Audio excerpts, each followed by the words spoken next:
Hello everybody.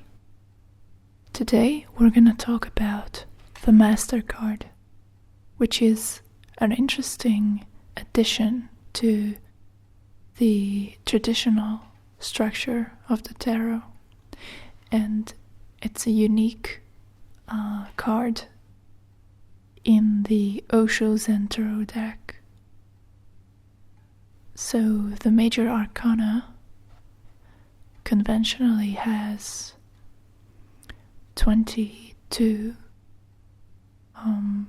cards, and this is the 23rd, the Master. And I wanted to make a video about this card because I'm aware that many people find this extra card really hard to read and really difficult to like as well.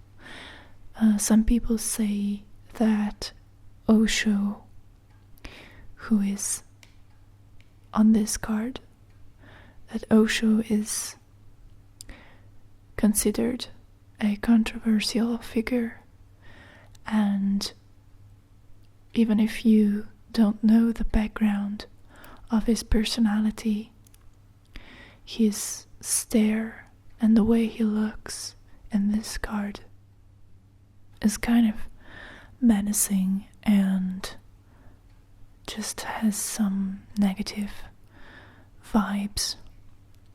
And I don't know if you feel this way, but some people felt guided to take this card out of the deck and continue using it without the Master card. Now, I would like to tell you that I don't think it's a good idea to tamper with a deck. If you don't like a given tarot deck, then you should sell it or give it to somebody else and stop using it. But taking cards out and putting your own cards in it or anything like that, I think it's not only disrespectful, but it defeats the purpose of tarot. Because in tarot reading, we are supposed to work with what was given to us. And if the author of this deck, this particular deck, decided that it was a good idea to include an additional card, then it's our job to try to work with this idea.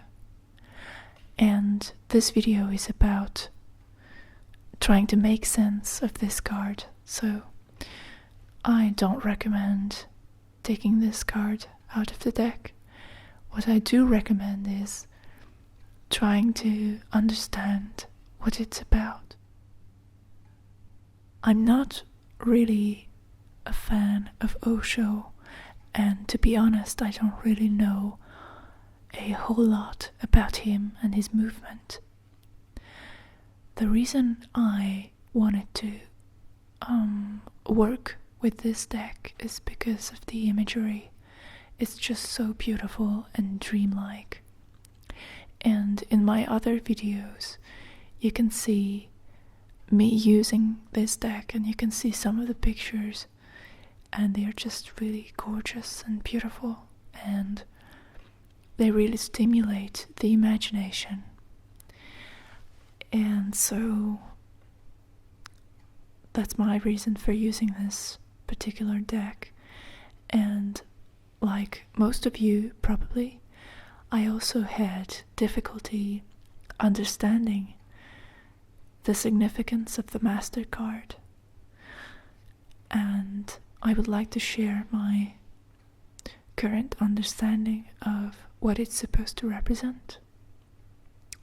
So, as I've already mentioned, the major arcana traditionally consists of 22 2 cards.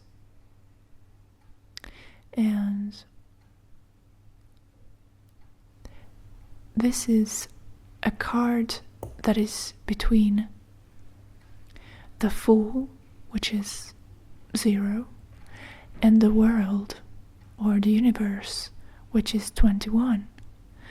So it is placed between the end and the beginning. And my theory is that the Master card is supposed to represent the human position between these 2 states. So the World is representative of a totality that is beyond human existence, and the Fool represents the raw beginning of what an entity looks like in the very beginning, in the starting phase of its life. So it's not really human-like either.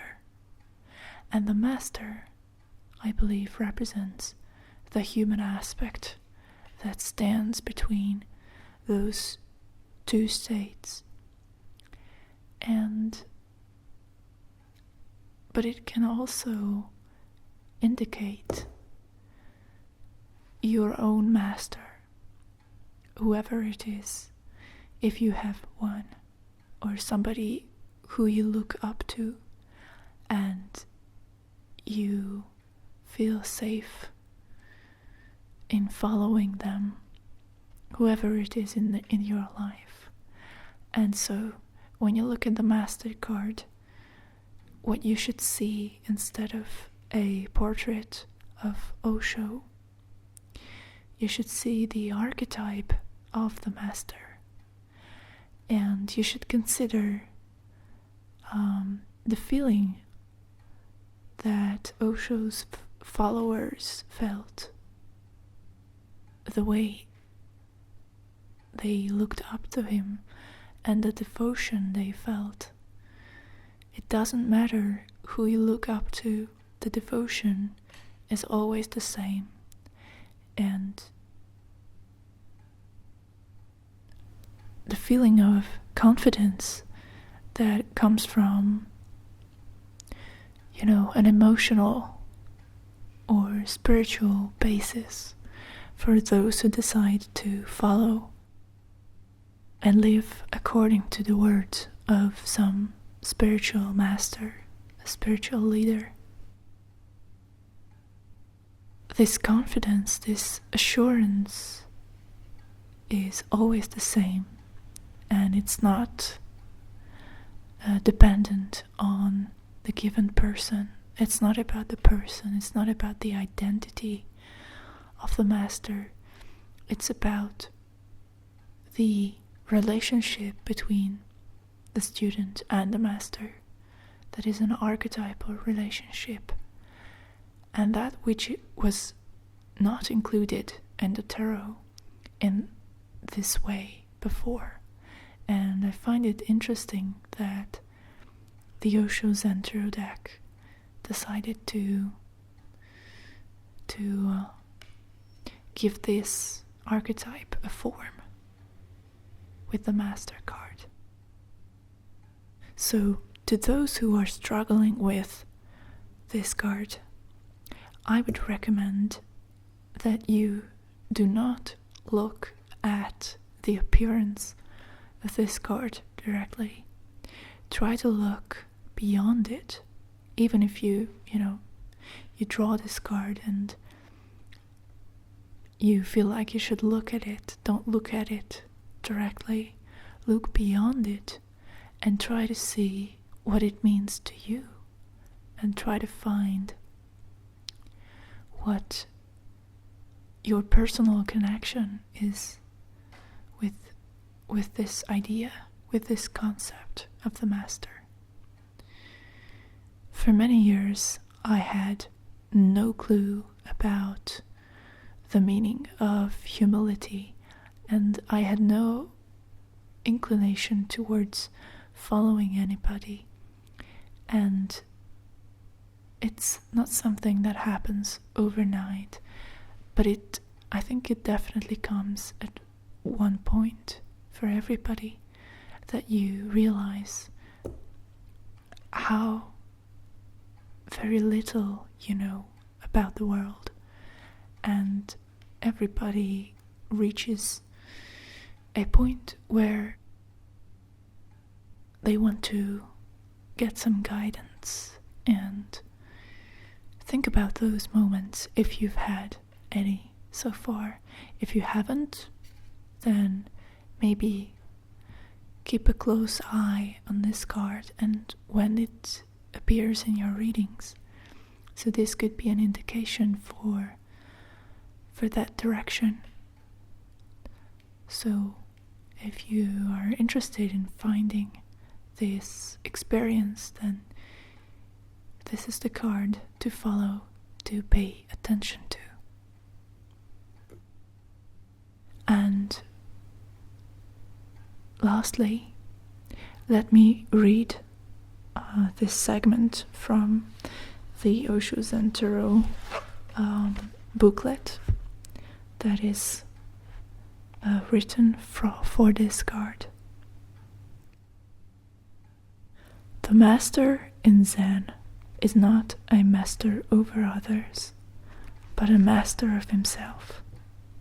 His every gesture and his every word reflects his enlightened state. He has no private goals, no desire that anything should be other than the way it is. His disciples gather around him not to follow him, but to soak up his presence and be inspired by his example. In his eyes, they find their own truth reflected, and in his silence, they fall more easily into the silence of their own being. The master welcomes the disciples not because he wants to lead them, but because he has so much to share. Together, they create an energy field that supports each unique individual in finding his or her own light. So, I hope you found this video helpful, and if you want to follow me on Facebook or on Twitter or on Google+, you can find the links in the description, and I give free readings every month, which you can join on Facebook or on Google+. And I also have a Patreon page, and you can support me on PayPal as well if you'd like a reading. You can get a reading from me there, but make sure to message me beforehand. Thank you for watching, and see you soon. Goodbye.